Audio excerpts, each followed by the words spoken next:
There's a financial planner in Phoenix who has spent the last 18 years telling his clients the same thing. Buy property. Build equity. That's how Americans build wealth. He says it with confidence. He says it because his own parents said it, and their parents said it before them. He says it in a nice office with a framed degree on the wall. His net worth is for $10,000. His client, a 37-year-old high school teacher who never bought a single piece of property, who spent 9 years quietly putting money into index funds every month like it was a utility bill. Just hit 1.6 million. I'm not telling you this to make a villain out of real estate. I'm telling you this because the story most Americans have been handed about how wealth gets built is incomplete in ways that cost real people real money over real decades. And by the time most people figure this out, they're already locked into a 30-year decision they made at 29 because someone they trusted used the phrase building equity like it was self-evidently good. I need you to hold 2 questions while we go through this. 1. If stocks have historically outperformed real estate by a wide margin on pure return, why do most wealthy Americans still own property?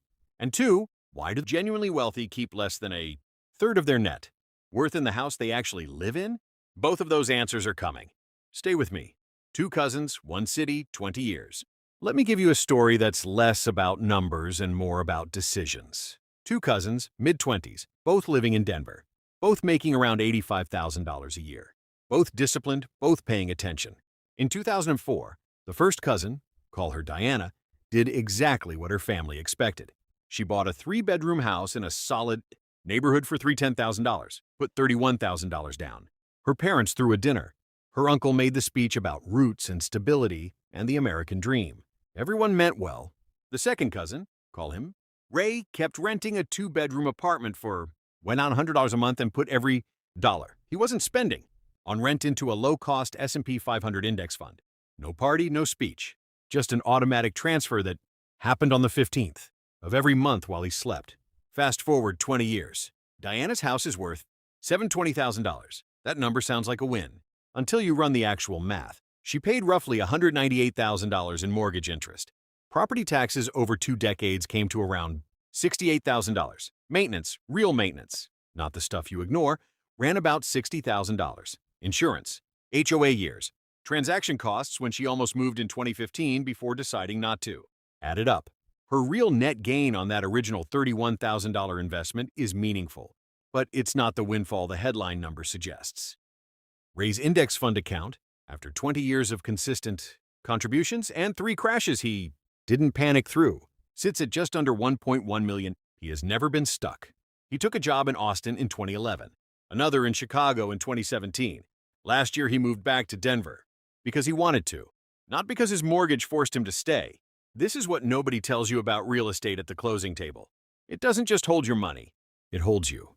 It claims your weekends, your emergency fund, your flexibility, and sometimes your career options. It's a financial instrument that also has strong opinions about where you live and for how long.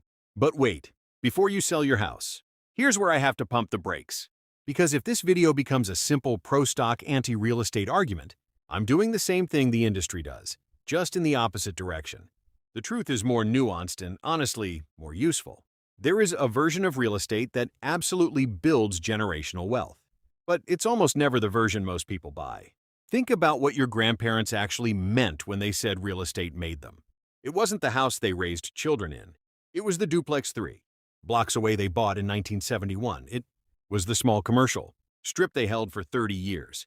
It was the property that produced income while they slept, not the one that demanded a new roof every decade and called them when the furnace quit in February. Your primary residence is not an investment in any meaningful sense.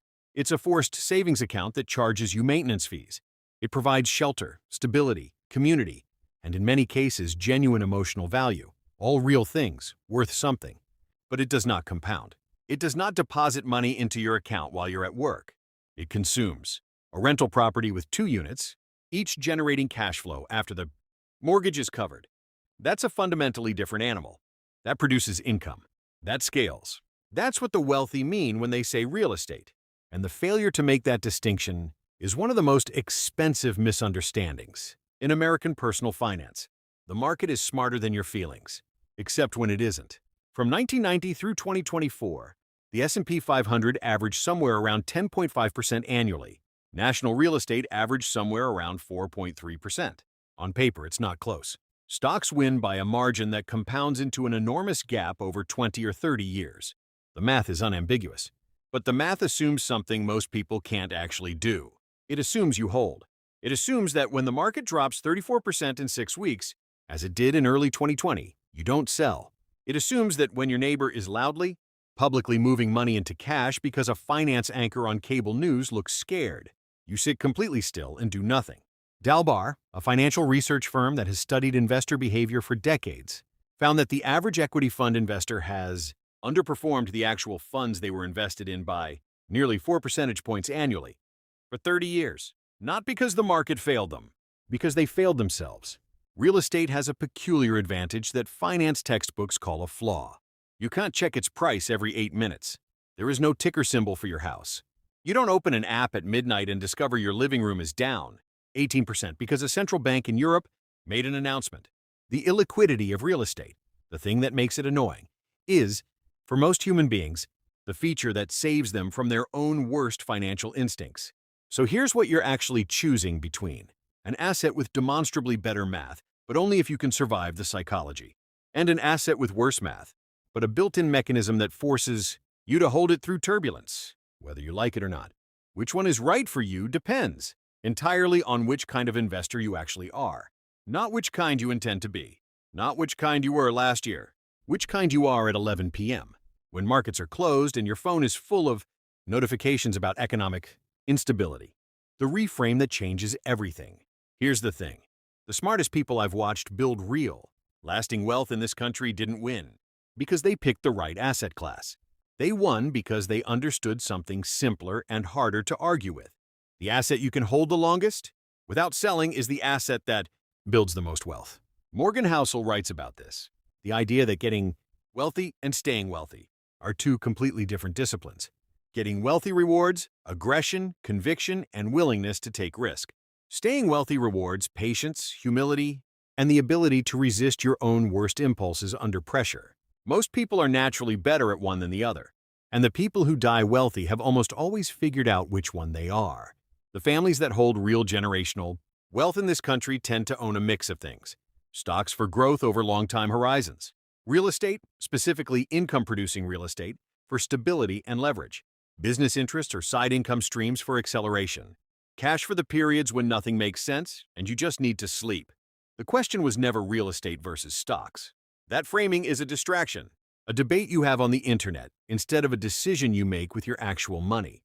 The real question, the one worth sitting with, is, what is this specific dollar in my hand supposed to do for me right now? If it's supposed to grow aggressively over the next 25 years, and you can commit credibly to not touching it, put it in a low-cost index fund, automate it, and stop watching it. That's the most boring and most reliable wealth-building strategy most Americans have access to. If it's supposed to give you a place to live and the stability of roots in a community you actually want to stay in, buy. But buy well below what the bank approves you for. The bank wants you at the edge of your capacity. The bank is not your financial advisor. If it's supposed to produce monthly cash flow and eventually buy back your time, buy income producing real estate in a market you actually understand, with tenants who can actually pay and treat it like the business it is. The real reason people lose. Most people don't end up financially stuck because they chose real estate over stocks, or stocks over real estate. They end up stuck because they bought a house they couldn't comfortably afford, financed a car they didn't need, told themselves they'd start investing next year, and said that same thing for a decade. The asset was never the problem. The decisions wrapped around the asset were the problem. Remember those two questions from the beginning? Here's the first answer. Wealthy families keep less of their net worth in their primary home because they've figured out, often, the hard way, that a home you live in doesn't compound. It just sits there, looking expensive. Everything above and beyond what they need for shelter goes into things that actually grow or produce. And the second answer, why do almost all wealthy people own property? Not because real estate beats the stock market on returns, but because holding a physical asset through market downturns, through difficult tenants, through unexpected repairs, it teaches you something that's almost impossible to learn any other way. It teaches you how to hold And once you've learned how to hold one thing through 20 years of life, you can hold anything. That discipline transfers. That's the real inheritance. Where that leaves you. Diana and Ray are both going to be fine. They made different bets with the same resources and the same decades, and both bets had real logic behind them. Neither story is a cautionary tale. But if you're watching this trying to figure out which path makes sense for you, I'll tell you what I actually believe. After watching a lot of quietly successful people and a lot of outwardly impressive failures, the house won't save you if the behavior isn't there. The stock portfolio won't save you either. The only thing that has ever actually built lasting wealth for people in every income bracket, in every market cycle, in every decade, is consistency. The version of you that keeps showing up after a bad quarter, after a missed year, after the market terrifies you and the property costs more than you budgeted. Pick the asset class that keeps that version of you in the game, and then stay in the game long enough for it to matter. That's the whole answer. That's always been the whole answer. If this reframed how you think about either of these decisions, share it with someone who's sitting at this same crossroads. Subscribe to Wealth Protocol for more of this kind of thinking. And drop a comment.